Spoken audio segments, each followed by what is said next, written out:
HBCU Digest Radio, welcome back.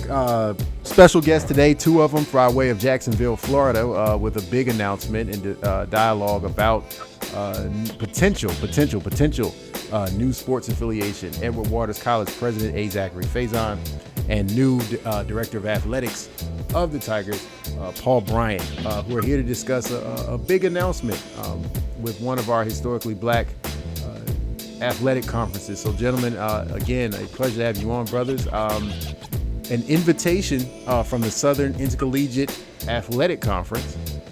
So the Tigers, which have been a mainstay in NAIA, could be moving to Division II NCAA. Now, this is just an invitation, correct? That's correct, Jared. That's correct. It's an invitation. It's one we're very, very excited about. It does portend some exciting developments for EWC athletically and on the whole for our institution going forward. So we're really, really excited that President French and the Council of Presidents at the SIAC, along with the Commissioner Greg Moore, thought enough of Edward Waters College to extend us an invitation. Director Bryant, first, what are your impressions of Edward Waters Athletics? What attracted you to the job? And then to take on such a big invitation at this juncture of your tenure there, what is your vision for that potential joining that conference? Well, I'll tell you, why I chose Edward Waters. I saw the vision of President Faison, and I saw what he was attempting to do with the athletics department and Edward Waters in general, and I wanted to be a part of that. This is about to be a transformational step for us, and we're excited to be a part. And particularly for me in my career, I think this is the next step for me, and so that's why I chose Edward Waters. And Edward Waters' athletics department, it's on the cusp of doing some great things. And again, wanting to be a part of that was a major factor for me. Now, having the invitation from the SIAC was something that it was great, because, as you know, even when you just start thinking about moving to a next level, you have to have that conference affiliation. And having that conference affiliation with the SIAC, which is one of the top conferences in Division II, made it something that we were just very elated to have. So that's another reason why I chose Edward Waters. For both of you brothers, talk about the opportunities that come out of something like this. Obviously, athletics is a big driver of student interest in the institution. It's a big driver of civic engagement of your community, but there are costs associated with it. So what do you guys project will be the financial opportunities primarily of bringing a new athletic brand to the campus? Right, and Jared, it's interesting that you asked that. We all kind of chuckled when you mentioned the cost, because that's been something that's kind of been a consistent question. And uniquely for EWC, though, the costs that are usually associated with this kind of potential move are costs that EWC, for example, is already expending. So most of the times, for example, we're members of the GCAC conference in the NAIA, which with other HBCUs, Dillard, Rust, Xavier, Talladega, Tougaloo. But here's what sets EWC apart. We're the only institution that has a football program and have had one for almost 2 decades. Mm-hmm. So that usually is what the heavy lift is from a financial perspective, is it's football. Well, again, we've already had football for 2 decades. So for us, when we're looking at this, at least preliminarily, we're looking at a potential savings from a number of different perspectives. I'll give you one. Travel is often an exorbitant cost for athletic programs. Mm-hmm. Well, right now, as members of the GCAC, we're traveling. I'm not traveling all the way to Louisiana 2 and 3 times a year for my basketball, all of my sports, with the exception of football. I'm traveling to West Mississippi, Arkansas, when EWC sits right smack dab in the footprint of the SIAC, the great majority of the schools in the SIAC, rather.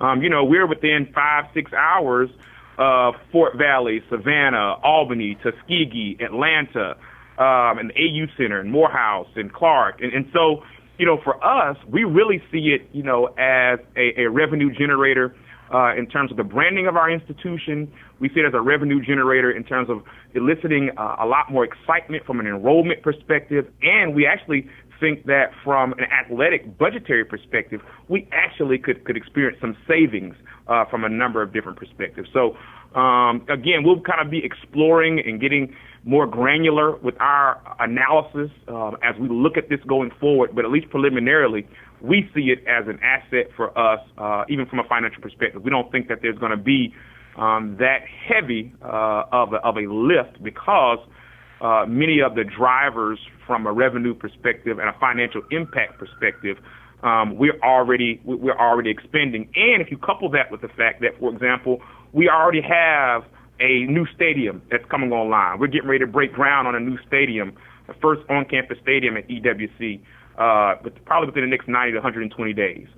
So there's just a lot of synergy, and the planets are kind of aligning, even from a financial impact perspective, that we believe would potentially enable us to make this move and it not be one that's going to be financially onerous.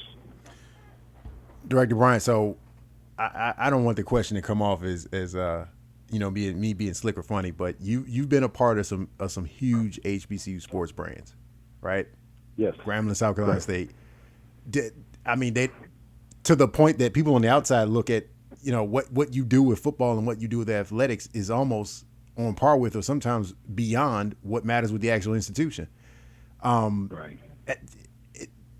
Is the fan base, is this like a vacation for you? Not to be in a situation where who you hire as the football coach is more important than who's the president and who, Hey, Jerry, I can assure you it's not a vacation for him. That I can guarantee. But do you understand what I'm saying? Like, these are, I don't want to disrespect it. I don't want to be slick at all. But I'm just saying, they got whole message boards dedicated to some of the places where my brother's been. Right. I'm sure that they're Tiger message boards. I'm just saying. Yeah, let me tell you this. We as athletic directors at every level do the same thing. It's just the only difference is our budget. Mm-hmm. And so, no, this is a task that I feel in my career that I feel that this is the time to get this done. I've had the opportunity to assist another institution in transitioning, if that was, back in Ohio. But if that's the vision that and the way we want to go, I think I'm the right man to get it done. And no, this is not a vacation. There are a lot of things that need to get done, and I'm excited to have the opportunity to lead that. I didn't mean it from a work perspective, certainly. I meant in terms of like rabid fans. We got you. We're gonna let you slide with that one. We'll let you slide with that one. You good. Well, but that actually leads me to my second question, because it's not to say that EWC fans aren't rabid. I know the president is a rabid fan. Yeah. Sometimes you fuss at the refs. Can you talk about your role as the fan in chief and what this kind of development will give you the opportunity to do as like the head, booster, the head fan, the head, the head guy, kind of spearheading the way that the energy that goes to Tiger athletics. And so first, I'm now understanding that my rabid fandom reputation has preceded me. I had no idea that you knew that I've been kind of after the refs at some tournament games and things of that nature. I'm on Instagram too, brother. Don't. So for us, this potential move, and it's no shade to our current affiliation or our previous affiliation, particularly from a football perspective. But I just, we just keep it all the way 1,000, as the students like to say. From a football perspective, which is football is your signature programs at HBCUs for the most part. It's what generates the most interest and fandom.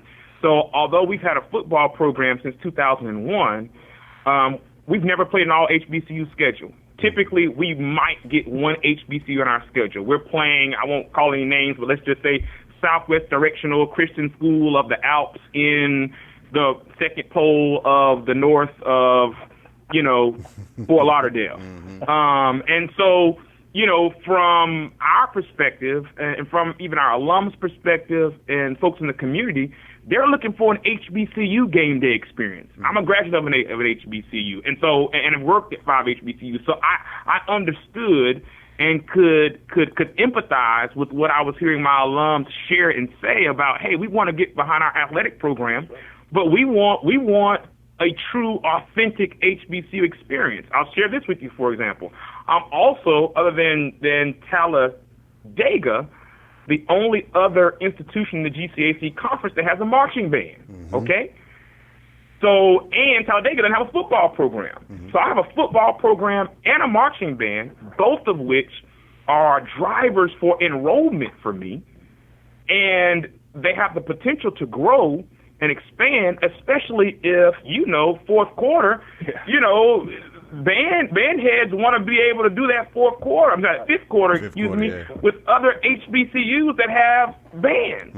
And so again, that's why, this exploration is just so on time, and from my perspective, it's probably long overdue that EWC really took a hard look at how we might position existing programs that we have and position the institution to be able to experience some growth and really bring a spotlight to EWC, not only here in Jacksonville and on the First Coast, but really, advance our brand from a national perspective. Let's talk about that. So there are a lot of things that Edward Waters is doing to draw attention locally and regionally. Along with, the sports announcement, you guys also just recently announced your plans to match scholarship allocations to help students get in and complete on time without finances being a primary concern. Along with those things, with so many things going on, and this is particularly for AD Bryant, do you think that there will be in a pretty sports-rich town, a place for Edward Waters to grab those headlines, to get those features, to get the coaches and the athletes known? What kind of things have you heard from the community that say they're ready, for a college football, basketball staple in the city?